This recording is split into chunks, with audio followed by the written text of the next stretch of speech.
Hello, you are listening to the Ascends at Boston Avenue podcast. I am Philip Boone, the Mid-High Director, and I'm here with Reverend David Wiggs, the Senior Pastor at Boston Avenue. How are you doing, David? Doing great. Glad to be here again. We just had Bishop Robert Schnase at the church. He gave a few lectures. He preached on Sunday, and we are going to be talking about his book, 5 Practices of Fruitful Congregations. And David, what are the 5 practices of fruitful congregations? All right. He starts with something he calls radical hospitality, moves on to passionate worship, then discusses intentional faith development, risk-taking mission and service, and ends with what he calls extravagant generosity. Now, this particular book is revised and updated. He had written a book, and then he went ahead and revised it. Can you talk about how the model for being a fruitful congregation is different from 10 to 15 years ago? Sure. It's kind of an interesting shift that he made. When he first wrote the book, he was emphasizing how do churches, particularly in their worship setting, reach out to people who are not participating and invite them into their worship experience and the life of that church. And what he realizes is now, with the largest group of people in the United States on surveys and in research saying that they have no spirituality, that's the largest single group, the biggest answer people give, is that he realized if we're just waiting as Christians for people to come to us, that a majority of the population's not coming. So in the new book, he made a shift, still looking at these same 5 practices, but talking way more about how you take those into the world. How do you go beyond your property, beyond the walls of your church, and encounter people in other places? It kind of goes with what Boston Avenue is doing during Lent, because one of our hashtags is Be the Church. So we're going out to be the church. Don't just wait for people to come to the church, but be the church out in the community. Exactly. I hadn't thought of it that way, but that is exactly right. The first practice is radical hospitality. What's the difference between hospitality and radical hospitality? Because what he's doing here is he puts an adjective in front of each one that we're not maybe as used to. So between hospitality and radical hospitality, what would the difference be? Right. What he says a couple of things about that. One is that we should think about hospitality if Jesus walked in the door. So for Christians, that would be a big deal. How would we respond? And how excited would we be? How enthusiastic we would be? And how ready would we be to do anything at all for Jesus? And he said we should greet every person, all people like that when they come in our doors. That's what he's talking about in terms of radical hospitality.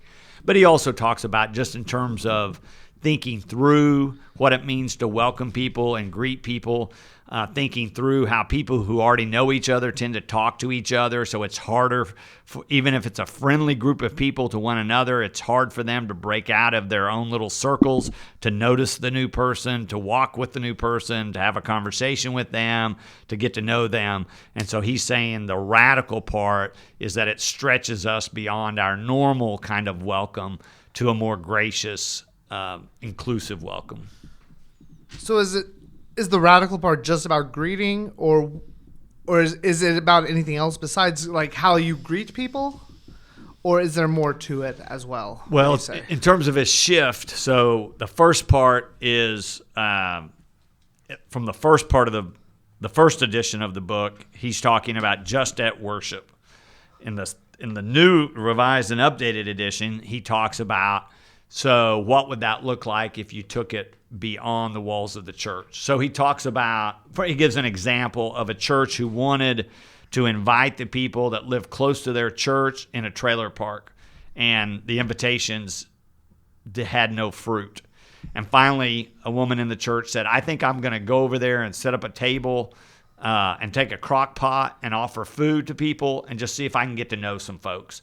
And she did that, and long story short, turns into a worshiping community in the trailer park that the whole community is now buying into, but the church went to them. They're probably never coming to the church building like the church people assumed would happen if they were friendly, and they realize, the radical part is we'll go where they're comfortable, we'll see what their needs are, we'll listen to what is important to them in terms of worship. So the crock pot ministry grew from we're eating together, we're talking. Does anybody have any prayer concerns? Okay, now we're praying. Oh, somebody came and sang a song, so now we're eating, praying, and singing. Then somebody offers, oh, I've got an idea about something, and now there's a message. And so they've ended up with kind of this real community and real worship experience all happening at the trailer park. So he says for a church to extend itself like that is different than traditional church, and yet is, I think, a great example of what he means by radical hospitality. Some people, whenever they go out there, don't want to scare people away. Be seen as a fanatical Christian, or Right. what they might say is one of those Christians. Like some people are afraid of the way they're perceived. Right. Are there any specific ways for them to go out in the world and show hospitality without to kind of go, I guess, out of their comfort zone, and so because they don't want to be seen as a fanatical Christian saying Sure. you have to come to our church, or you have to, you know what I mean? I do. I think I know exactly what you mean. So some people go door to door to share their faith with you. That's kind of intimidating and kind of invasive, I think. And they're really focused on, do you believe what I believe? And a lot of Christian evangelism in America has been sending people out to say, do you believe what I believe?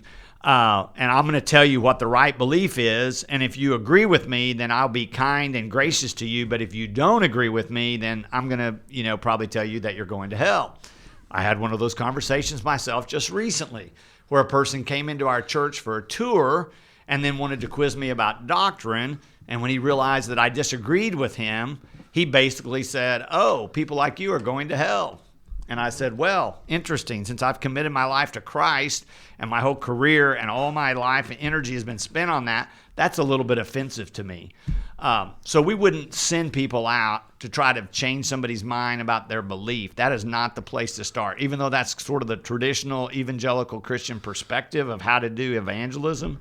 I think what you see with Jesus is he went out to parties with people. He went to dinner with people. He talked with people about what they needed, and he listened to them. And I think we do so much better if we're going to leave the church building in terms of radical hospitality, going wherever we go to listen, to hear really where people are, what their needs are, and find out how we can serve them because of our faith, not because they believe what we believe, but because we believe that God has loved us in Christ, and we just want to share that love. So kindness, friendliness, support for people wherever they are in their life, I think is radical hospitality that's also way more effective than trying to argue with somebody about Christian theology or doctrine.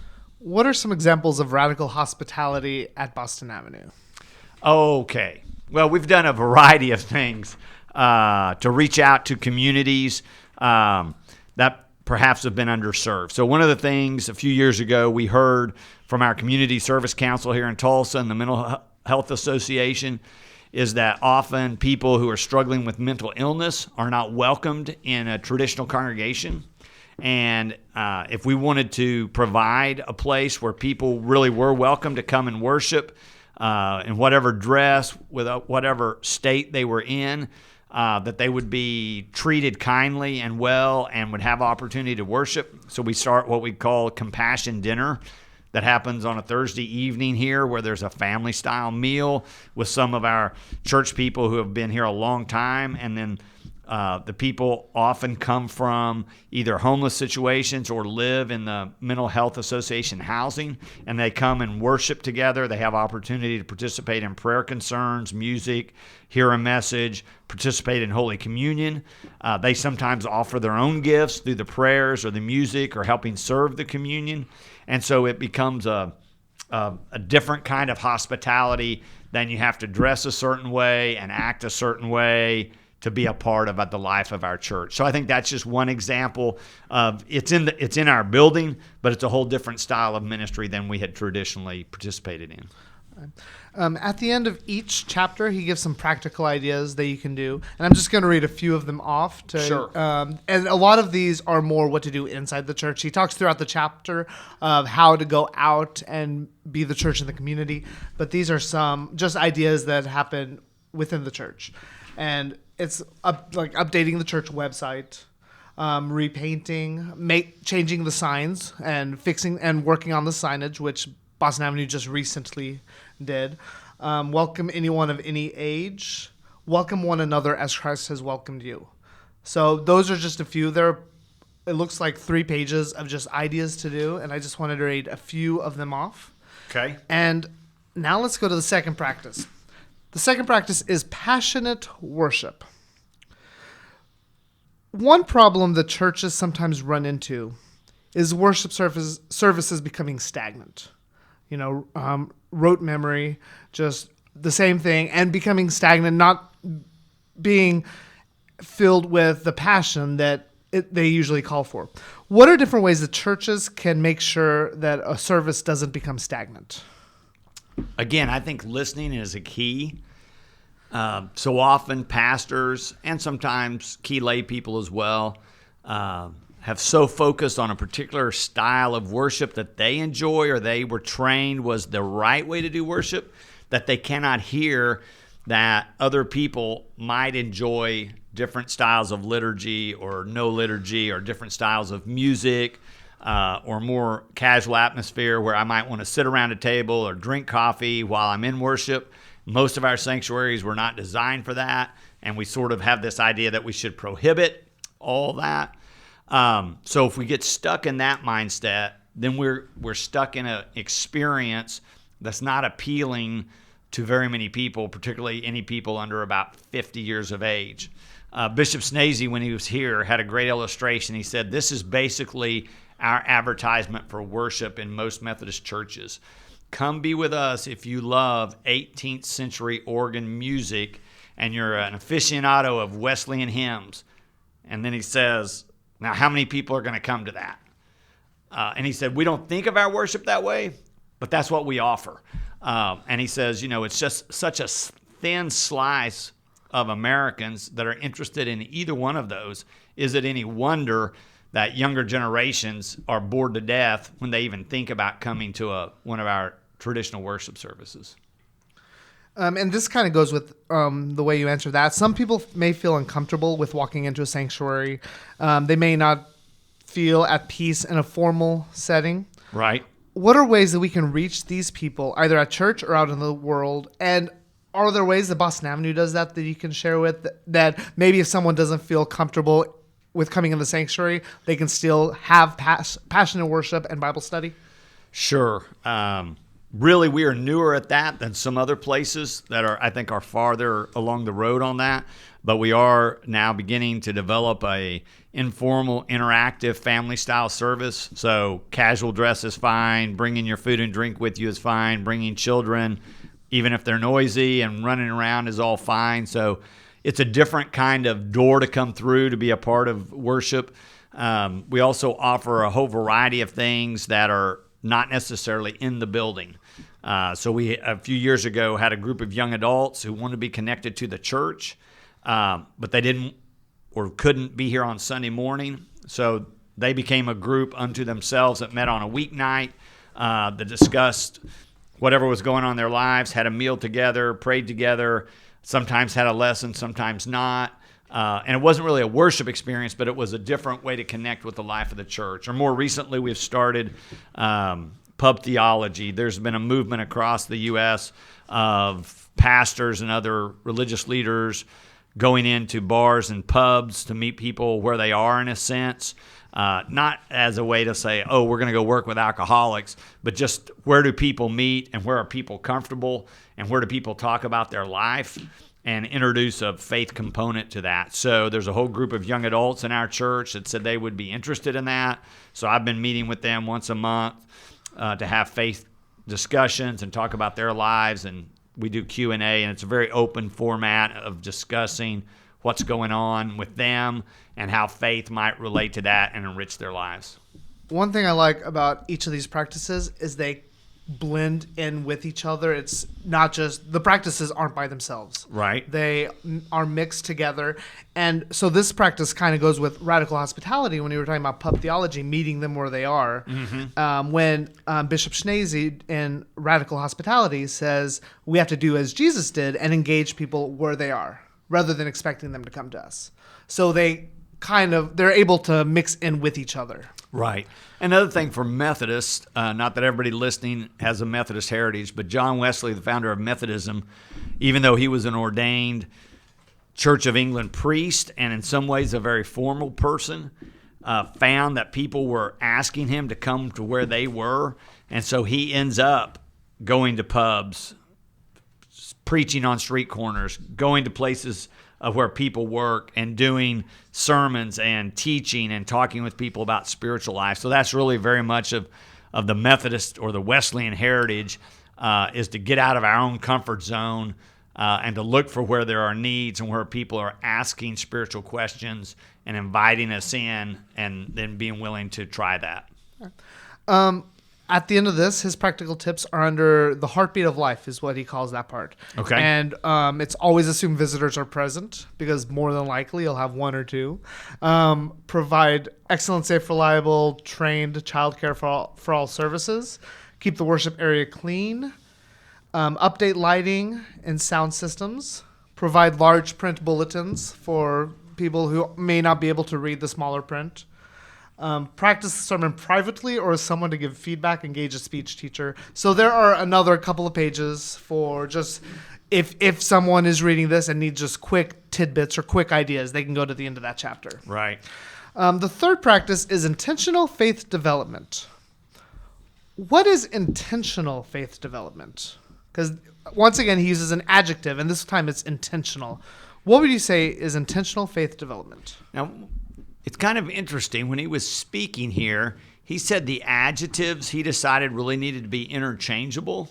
And so and he says people do get them mixed up. So you could use extravagant or risk-taking or intentional or passionate interchangeably with all that. But I think what he's trying to say, again, is find where people are and help them grow from there. So he talks about affinity groups and how maybe someone who likes to walk the dog goes to the dog park every Wednesday and they realize, there's a whole group of people that are there Wednesday, and they start sharing their lives together. And he said if someone's intentional about their Christian faith, they can see an opportunity there to begin to engage people in faith conversations, which might then spur discipleship or faith development. So he's really kind of, again, he talks about how you can do it in the church with classes and groups, but also to be thinking about how you might do it outside of the normal kind of churchy things you would think about, that just where you could have a conversation or ask a question and it would spur someone to think more about their spiritual life or their connection to God. When people are transitioning from their teen years to their young adulthood, it's really hard to continue the faith development, to continue being a part of the church. Right. Because you're used to, as you're a teen and a youth, being brought there by your parents, being with your parents. But as you get into young adulthood, it's hard to, sometimes it's hard to continue that. Yes. How can we foster their faith development as they become young adults?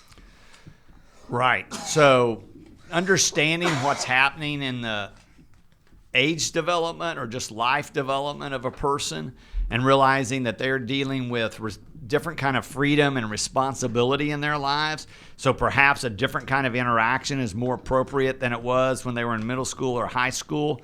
Too often we expect college students and young adults to continue to participate the way they did when they were 12 or 15 or 18. And their lifestyle's changing. They're experimenting with different things. They're more responsible for their schedules, for their school, maybe even for their income. And so I think we have to be really sensitive to that, the nature of that transition and how important that is. And not that they're not interested in community and God and life issues. They're still shaping their values and their life identity. So I think if we will be sensitive to that, then Christian faith will be very irrelevant. If we expect them to continue to participate the same way they did at 12 or 15, then we're often disappointed because it's not going to look the same. And another thing, whenever I got into college, and he mentions this a couple times in the book, having an accountability person also helps as well. Whenever I got into college, I wasn't going to church as much as I was doing when I was a youth. Right. So a friend of mine and I became accountability partners, and that helped us remember. We reminded each other about going to church as well. Right. And I'm afraid that often traditional church pastors and leaders assume that if a young person isn't in worship every week, that somehow they've stopped growing spiritually. I think that's an invalid assumption. I think they're being challenged in their sociology class and their psychology class and their human growth and development class and their philosophy class to really think about a lot of these things. And the church should be ready to support them in that exploration. Too often, I think church leaders get scared of all those other questions. And particularly if the religious orientation has been one that's been very kind of in a box in terms of we don't listen to the other sciences. We don't really value our best scientific knowledge. If you set up faith as anti to that, that's a very different kind of faith experience than if you say, of course, this is all a part of what God is doing in the world, and we use the best of all of that, and we still integrate it through this prism of we're followers of Jesus, and we want to be faithful to that. But we don't have to be scared of modern knowledge and new learnings. And in today's day and age, it's hard to just think about who comes to your church as far as who steps in the sanctuary. Right. Because we have Facebook Live, we have different people streaming it through that or other venues. Right. People may be listening to the service or the sermon via podcast. Boston Avenue's on Channel 8. So it's hard to just think, this many people came to the service, this is how many people we are reaching. Yes. When it usually goes a lot further than that. Right. As well. Especially if you're using the digital means of communication. For us, being on television live on a Sunday morning is certainly a part of that. I think last couple of weeks ago here when the weather was bad in Tulsa, lots of my people who would usually come to worship didn't come to worship.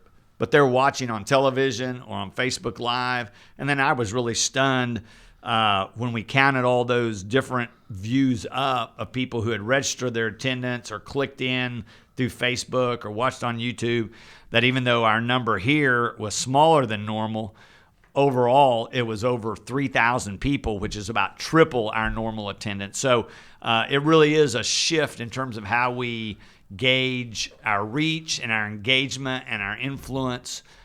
You can't just count the people in the building if you're using these other means of extending the message and the hospitality and the faith. Mm-hmm. The fourth practice is risk-taking mission and service. What is risk-taking mission and service, would you say? Yeah, he's talking about, again, kind of getting out of our comfort zones, being willing to be in ministry with people that we may not affiliate with or associate with, or our paths may not cross, except that we felt compelled by God's Holy Spirit or as followers of Jesus to extend love and justice and mercy to other people. So the risk-taking could be anything from, there's a group of us, like our senior high youth are getting ready to do, travel to another state, and we're going to do disaster relief work for families who are still trying to recover from a natural disaster. So that's one kind of risk-taking, but it might just be locally. What we mentioned earlier with working with people who are struggling with mental health issues, most people are so uncomfortable with that, and there's so much stigma around that they really don't want those people into their building. But of course, what we have found is most of us have people who struggle with depression or other kinds of mental illness in their own families. We're becoming more comfortable to talk about that. We're realizing that we can be supportive to individuals as well as families who are struggling with those kind of things.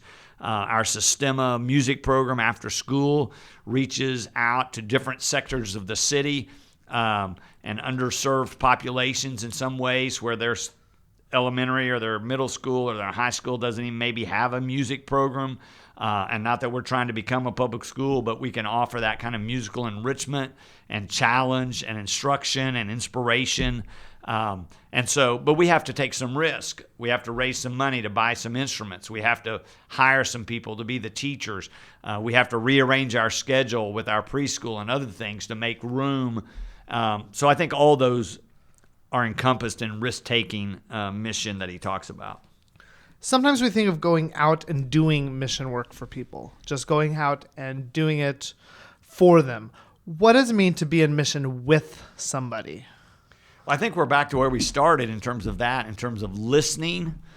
I think being invited into an area or a community is important. Listening to the people who are there. Often well-meaning Christians go to a foreign country or some place outside of their neighborhood where their church is, and they think they already have the answers, and so they're going to go take those answers to a people or a community. And often what we realize, of course, is that we don't really understand the context, and we do so much better if we listen and learn and understand the context and respond to the felt needs of people in those situations or those places rather than going to do something to them. I think that's where we get to doing ministry with people as a healthier model. At the end of this chapter, he has seedlings for consideration, and some of them are study a language that will help you engage with people in your area, spend time just being with people in the community, and allow relationships to develop naturally, whether it's making and sharing meals together, doing Bible study, support foster children and foster families. Well, I'll give you an example that he shared the other day, Okay. which you just reminded me of. Was a church down in his conference, which is South Texas, where there are colonias, there are neighborhoods with little infrastructure, where most people who live there are very poor or maybe even unemployed. So a church is thinking about how do we reach out to those folks? And they're, of course, starting with, can we get them to come to our church? But then he said one of their lay people said, I live near that community. I know some people who live in that community. I think we should just start something in their backyard. And so that's what they did. So they went to the neighborhood. They again began with food and music and then moved further, after they built some relationships to have a message along with the meal and the music. And he said, but in terms of risk-taking mission, they also challenged people to make a difference in their own neighborhood. And so, but the church had to take a risk on, we're going to let a lay person, not a pastor, be the leader of this group. Now, that's very Wesleyan. John Wesley did that. It was kind of a radical idea in the 1700s where it was thought that only priests could lead spiritual development stuff. And he began to say, oh, no, lay people can do that. You don't have to have a college or a graduate level education to share faith and to embody the love of Christ. And so that whole neighborhood begins to have a worship experience that is with them rather than just something to them.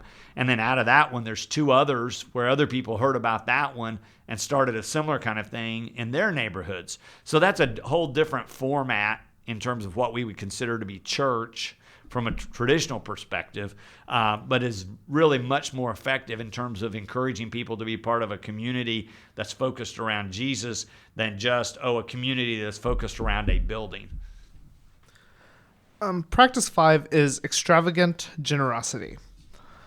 And once again, there's an adjective in front of it. And like you said before, you can kind of mix and match the adjectives and they Right. all are able to work. What does it mean to have extravagant generosity? Bishop Schnase points out in the book and when he was speaking that when you read through Bible stories, you notice that never is the story, figure out what is the minimum you can give to Jesus because he's changed your life. It's always, how can I respond with extravagant generosity?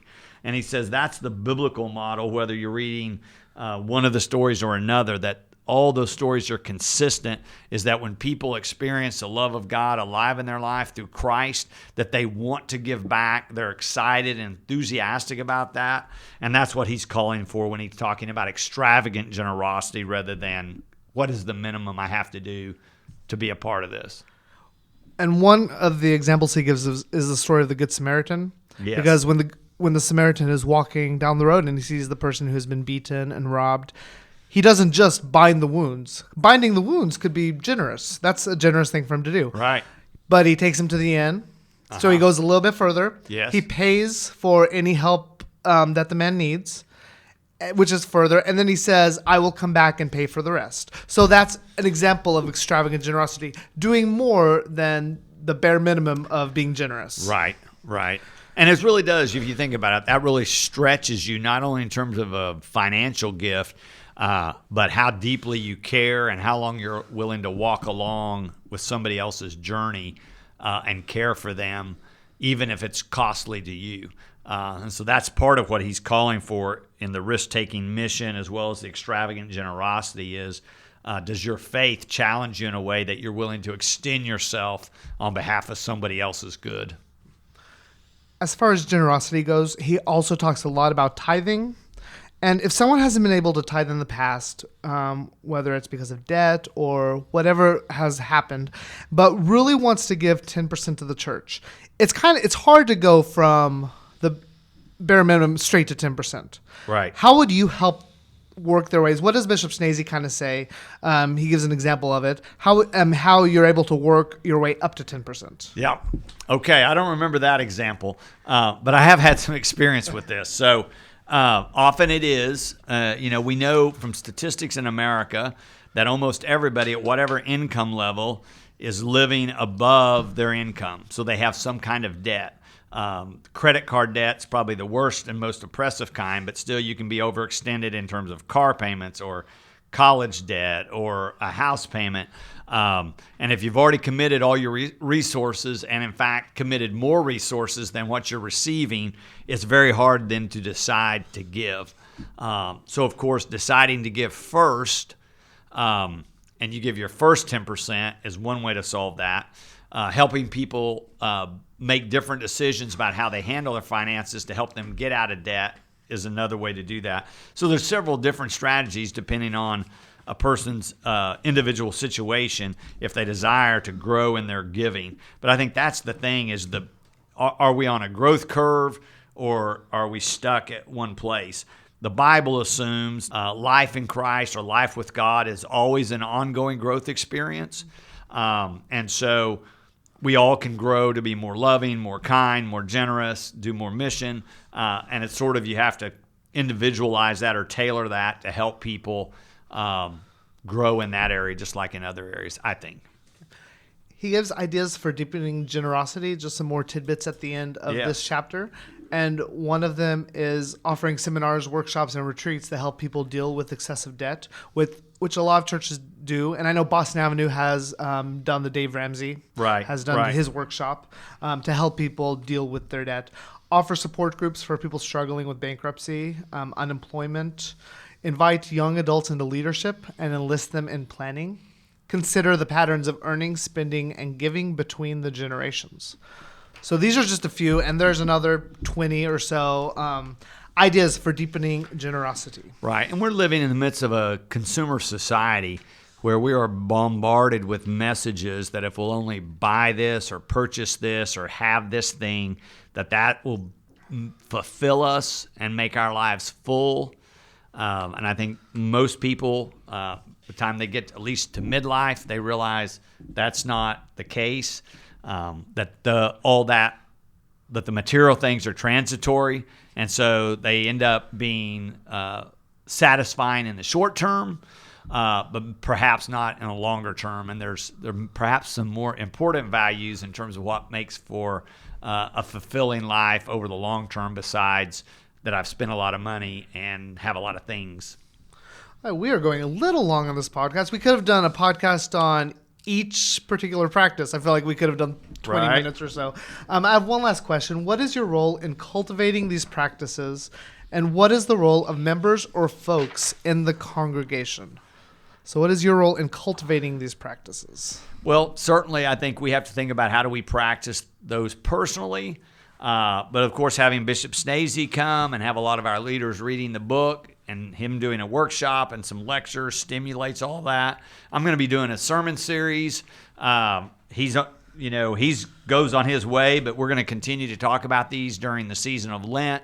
So I'll be kind of tackling one of these each week as we talk about let's be the church. What does this practice has to do with? What does it look like to live out our lives faithfully? So we'll be working on these for the next several weeks if people want to know more about it.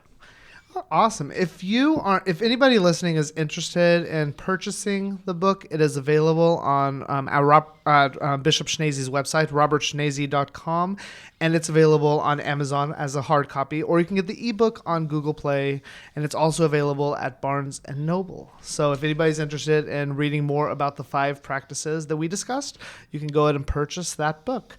Thank you, David. Thank you, Philip. Excellent. This has been the Ascends at Boston Avenue podcast. Boston Avenue at 1301 South Boston Avenue in Tulsa, Oklahoma. Thank you for listening, and we will talk to you next time.